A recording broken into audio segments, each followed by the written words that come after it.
Hey everybody, welcome to the Morning Devo with Bo. Hope you guys are good today. It is 9:32. I'm a little bit late today, but super stoked to be with you to go through Matthew chapter 10. And as a lot of you know, that on these devotions, I like to actually go through the Bible, and that's what I do. I just go through the Bible. I started last year high school, so as a senior in high school, started actually going through the Bible. Certainly changed my life. Just the way I think about everything. A lot of questions get answered if you just simply go through the Bible. So I'd love to just take people through it. You'll be shocked, even me, a progressive, super Marxist, atheist family, how we can kind of think differently, really change when we just read through the scriptures. A lot of times the Bible to us was a book that we never wanted to get into. It was something that, was for them over there. But lo and behold, I was influenced by my music culture, and that really changed my life. I was influenced by reggae. I was reggae culture, reggae music. I was influenced by heavy metal music, and there was so much different scriptural references, especially to the things we're going to go through today. I think there was a lot of music when I was growing up that really spoke of in an apocalyptic way. The end, life as we know it's going to end. And it wasn't just in heavy metal music or reggae music. I can think of REM, the band REM. I wouldn't say that's heavy metal. And, it's the end of the world as we know it. Very apocalyptic, and even today we have a lot of that as well.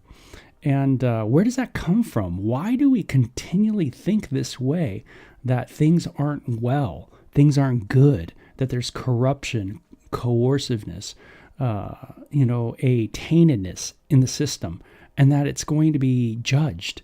Where does this all stem? So, hey, let's get into Matthew 10, and we'll see some of that here. So Jesus has been doing amazing miracles. It's been unbelievable, his popularity. And you would think that everything would be going good. But one of the main themes of the Hebrew Bible, the Old Testament, is the idea that Yahweh would judge Israel, his people, the precious possession, the chosen ones, so to speak, the chosen nation. And sorry, I might sneeze. Oh gosh, here it comes. Am I done? Sorry about that. But Yahweh would judge his people. So let's see how that relates to Matthew chapter 10. And again, I like to just read through it. You can always check out the archives at my YouTube channel, Bo Willett, or you can go to bowillett.com. It's my catch-all site. So it says, Jesus calls his 12 disciples together and gave them authority to cast out evil spirits, to heal every kind of diseases and illnesses. And the names of the apostles are, and it's listed there. And this is kind of a pickup of, that kind of last chapter of sending out those people into the harvest field. And here the disciples are given this kind of authority. And that's kind of an interesting thought, is that, the disciples of Christ having authority over things that seem like they are dominant. Evil spirits, healing every kind of disease and illness. I wonder if today I think that same kind of way, meaning the same kind of way is going like, hey, Jesus gives us an authority. Or am I kind of shy in my Christian faith? Shy to, in a sense, just not think of myself as a king's kid, as a son of the king. And there's something about, understanding who Jesus is and kind of my place in being a Christian, a follower of Yeshua, Jesus. And it's neat to think that part of that following Jesus is also the authority that we've been given as friends of the Son. That just as the Son has an inheritance, so the Bible says we too have been given an inheritance. That's pretty cool. Just because you are friends of the Son And Jesus has this authority that he's been exercising in Israel. And it must have been radical for the disciples to hear Jesus say, hey, I'm giving you that authority to go out and do this. And it was for a specific reason. Israel needed to know their Messiah was here. And how does Jesus do that? Not only by doing miracles, but by those that are following him, by giving them the authority to do miracles as well in Israel, so that people know that this is the real deal. The Messiah is on the scene. And it's listed here. First, Simon, also called Peter, then Andrew, Peter's brother, James, the son of Zebedee, John, James's brother. So you got two sets of brothers, Philip, Bartholomew, Thomas, Matthew, the tax collector, James, the son of Alphaeus, Thaddeus, Simon the Zealot, and Judas Iscariot, who later betrayed him. Jesus sent out the 12 apostles these instructions. Don't go to the Gentiles or the Samaritans, but only to the people of Israel, God's lost sheep. Go and announce to them the kingdom of heaven is near. So this is the purpose for all that authority that's been given to them. It's to announce that, hey, Jesus is near. The kingdom is near. There's something going on very unique in Israel at this time. This is a time that Israel should have known, but they have been asleep. They have been moved away, too, by the news of the day. They've listened too much to the propaganda, all the stuff that's out there, instead of focusing on the Word of God. And they're in danger of missing it. And so Jesus says, hey, go to the lost, go to Israel. Go to them and announce the kingdom. Heal the sick, raise the dead, cure those with leprosy, and cast out demons. Give as freely as you have received. So this is a detail into what's been said to those disciples.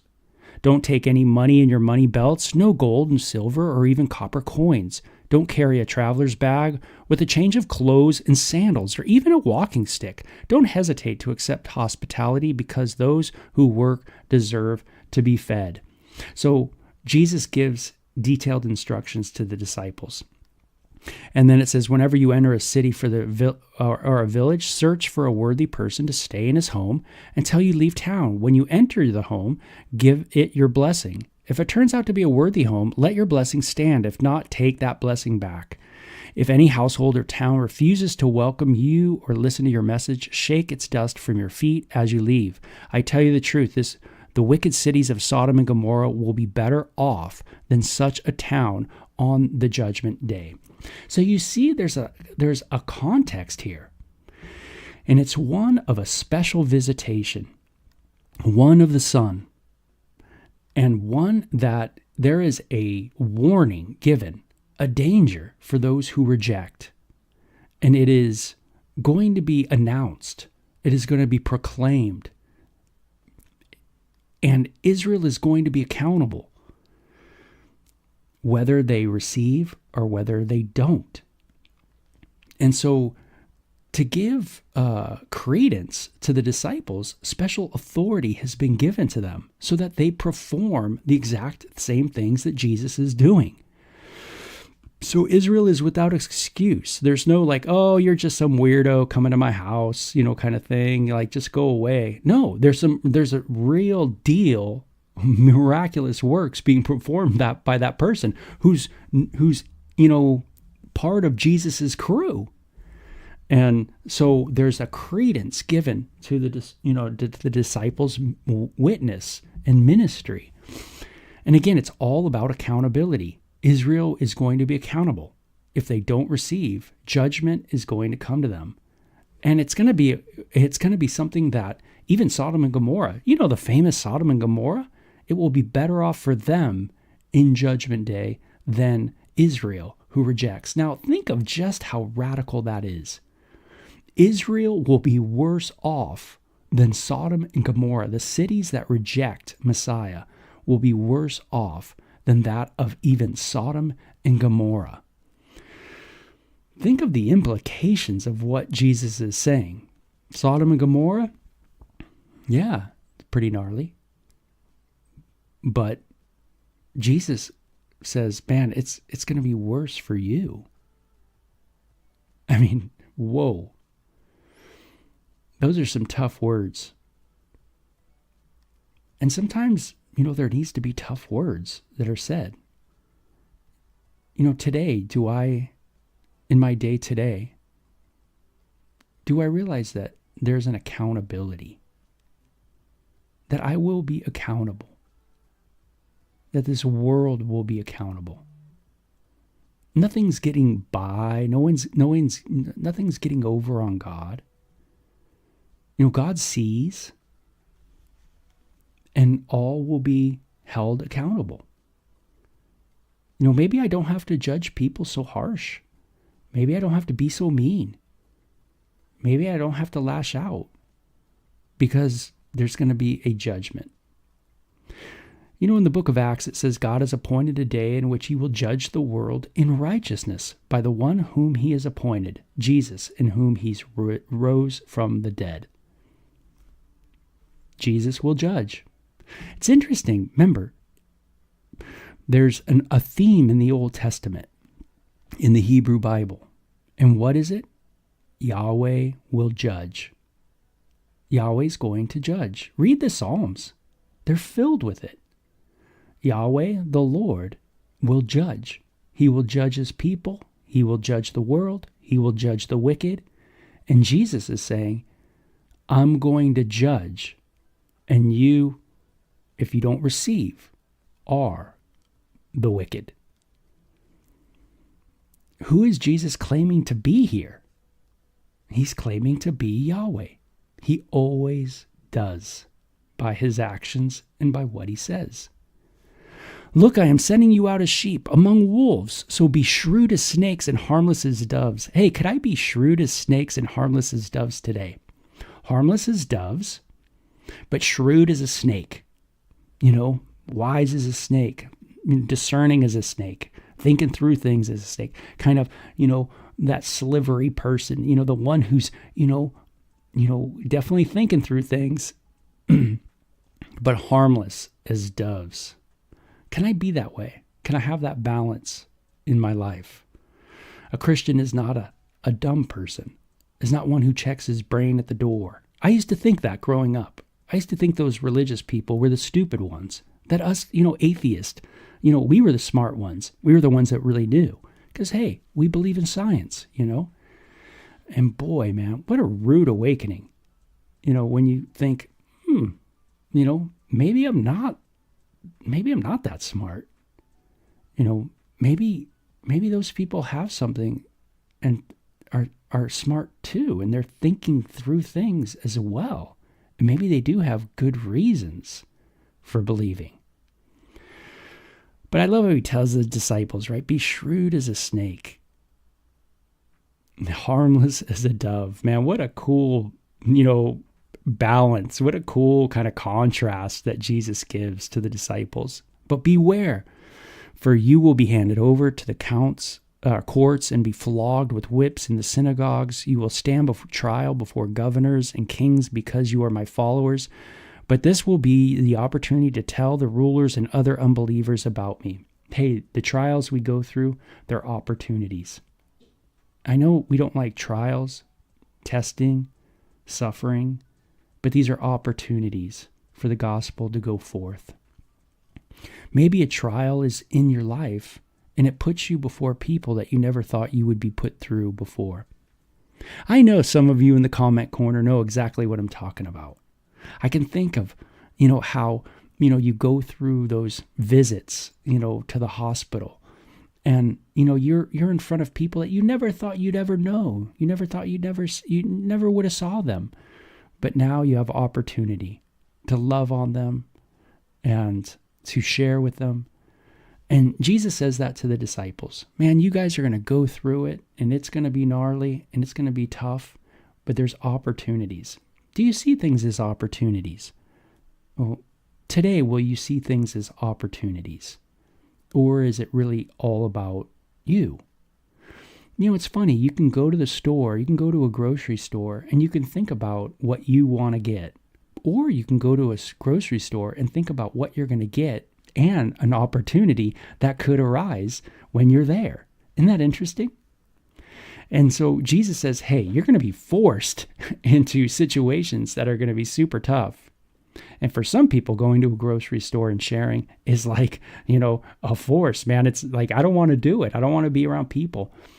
But God, puts you in places to where you know how it is. You start stepping out. You do start sharing. You start loving people, and you see the impact that it makes. And it says, hey, when you're arrested, don't worry about what you're going to say. God will give you the words right at the right time. Man, that's what I need today, right? God will give me words right at the right time. But it is not for you. It is not you who will be speaking. It will be the Spirit of your Father speaking through you. Isn't that amazing? When the Father is speaking through you, it feels like you're speaking. But really, it's about the content of what is being shared. And when you're in those tough situations, Jesus says, don't worry. My Father's going to be with you, speaking through you. Another interesting idea. The Bible talks about the Spirit speaking, about Jesus speaking, and about the Father speaking. All in us and through us. Pretty unique. A brother will betray his brother to death, a father will betray his own child, and children will rebel against their parents and cause them to be killed. Man, pretty intense, right? All because of Jesus. There will be a split, a rebellion, and a hatred.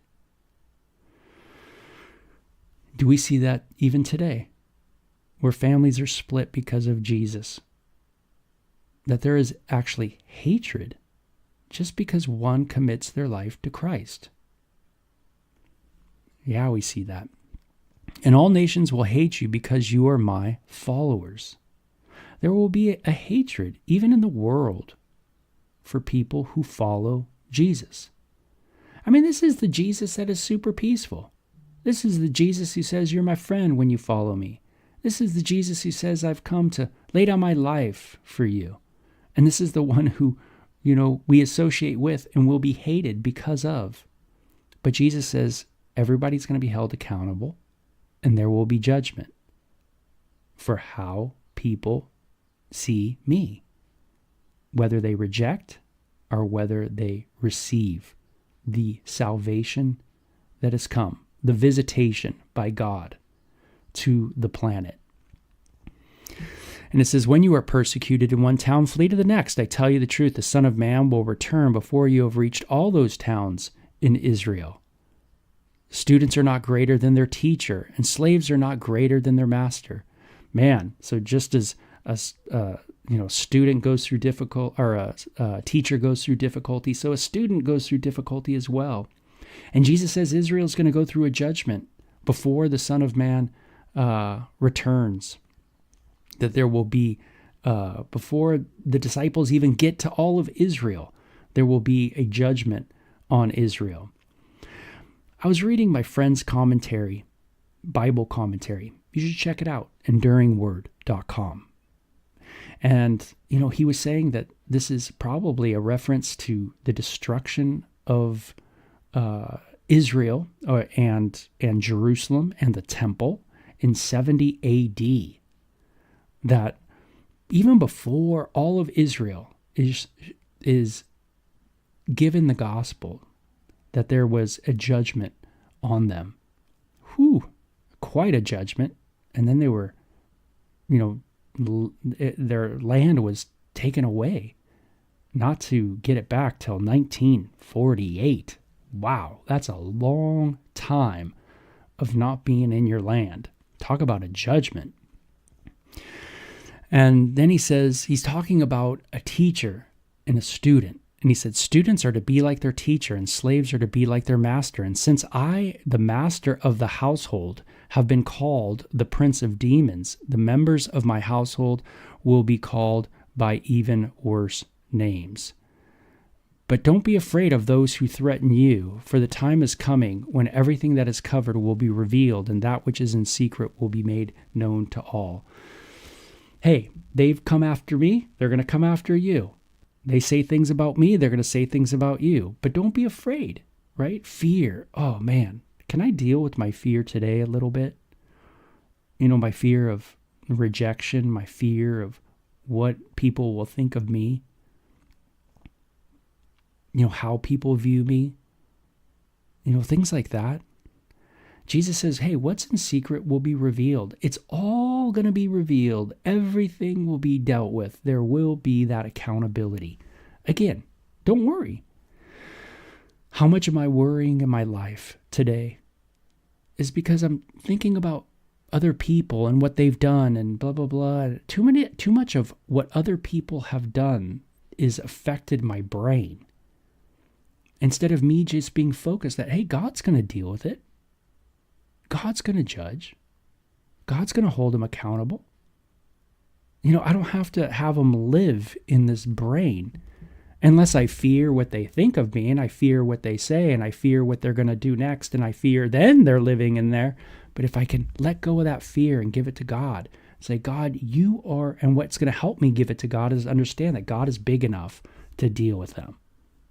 And when I realize and I trust that Jesus has the authority over that person, their eternal life, everything about them, then I can let go. What good is my judgment when Jesus is going to judge them? Jesus does it much better. And so Jesus says, what I tell you now in the darkness will shout abroad when daylight comes. What I whisper in your ear, shout from the housetops for all to hear. And don't be afraid of those who want to kill your body. They cannot touch your soul. Fear only God, who can destroy both soul and body in hell. But what is the price of two sparrows, one copper coin? But not a single sparrow can fall to the ground without your Father knowing it. And the very hairs of your head are all numbered. So don't be afraid. You are more valuable to God than a whole flock of sparrows. Hey, I'm more valuable to God. That's a cool idea. Sometimes when you grow up, without God, very atheistic, you wonder what value you are. You kind of have a Friedrich Nietzsche philosophy of kind of, domination, that we're just on the earth to dominate. And, that's the greatest of the species, is the one that dominates the other. And, it really doesn't matter. Really nothing matters other than just dominating one another. And that's it. And you can really lose your value. It's interesting when you read the Bible, when I started reading the Bible, is that one of the things that really struck me is that I was created by God. And if I was created by God, then I must have a value.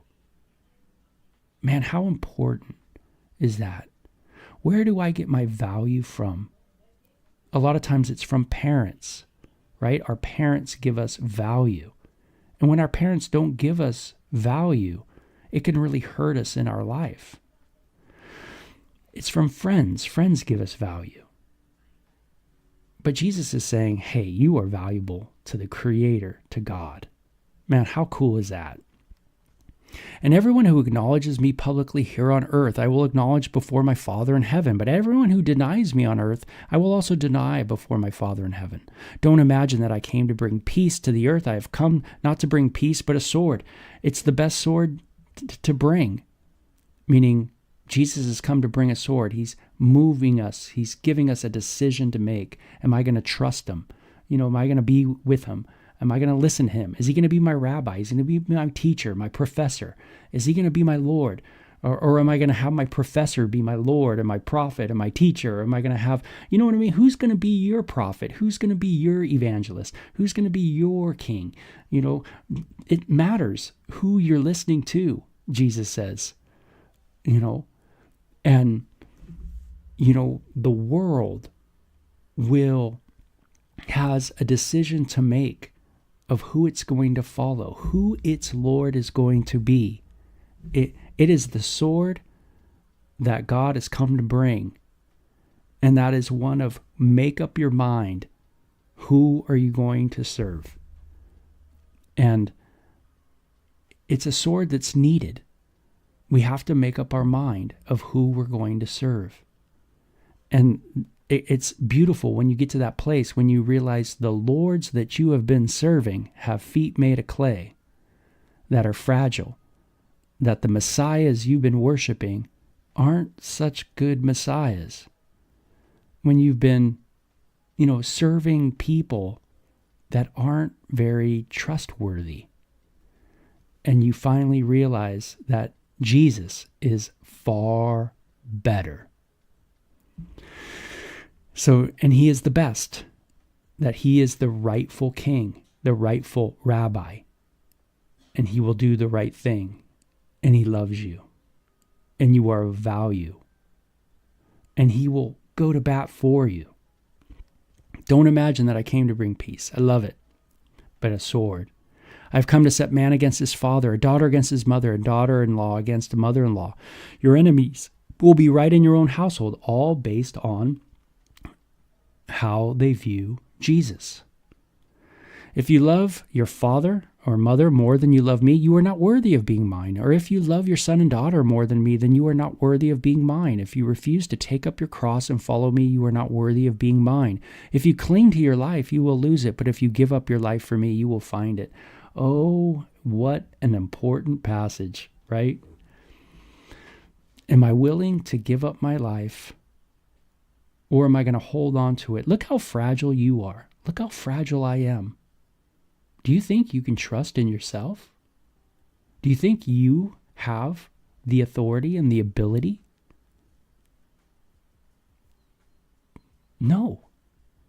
You know you have feet made of clay. You know you can't do it. You know you have little chinks in your armor, that if you try to trust yourself too much, you'll find utter failure. But if you lose your life and you say, I'm not going to listen to me, but I'm going to listen to Jesus, right? You think your daughter, you think your son has it together? You think your mom, you think your dad has it together?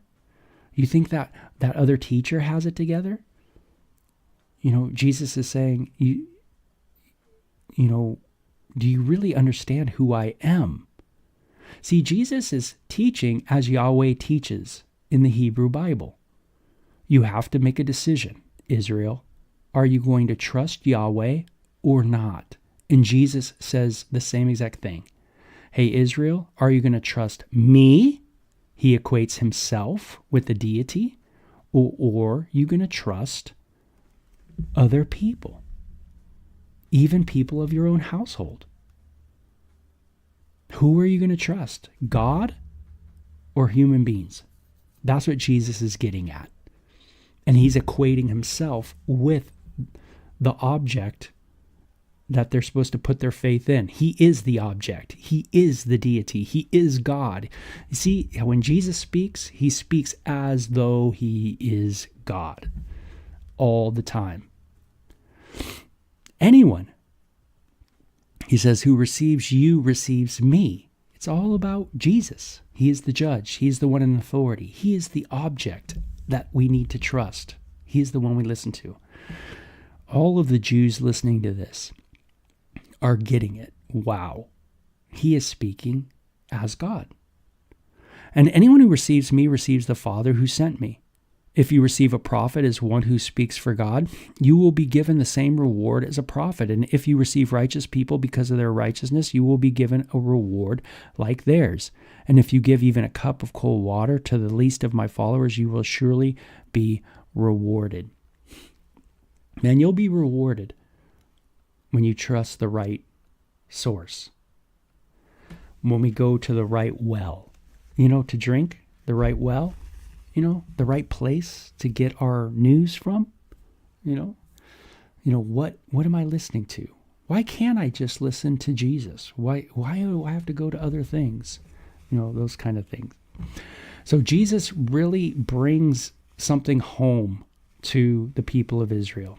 And it's one that is a theme throughout the prophets of Israel in the Old Testament. It's one of Yahweh saying to the people of Israel, you need to make a decision. You are deciding wrong, and you need to come back to me. And Jesus is just repeating that. And he does it with signs and wonders as a demonstration of the proof of his messiahship. And he's given that authority to the disciples to go out into Israel and to show that truly the Messiah has come and that they are accountable. So pretty radical stuff for sure. Good stuff for us too. We are going to be accountable as well. What am I listening to? Who am I going to? Who is really my Messiah? That kind of thing. So very cool. You guys have a great day. Thanks so much for tuning in. As always, appreciate it. Matthew 10 in the books. We'll talk to you guys another time. You guys take care, okay? Bye-bye.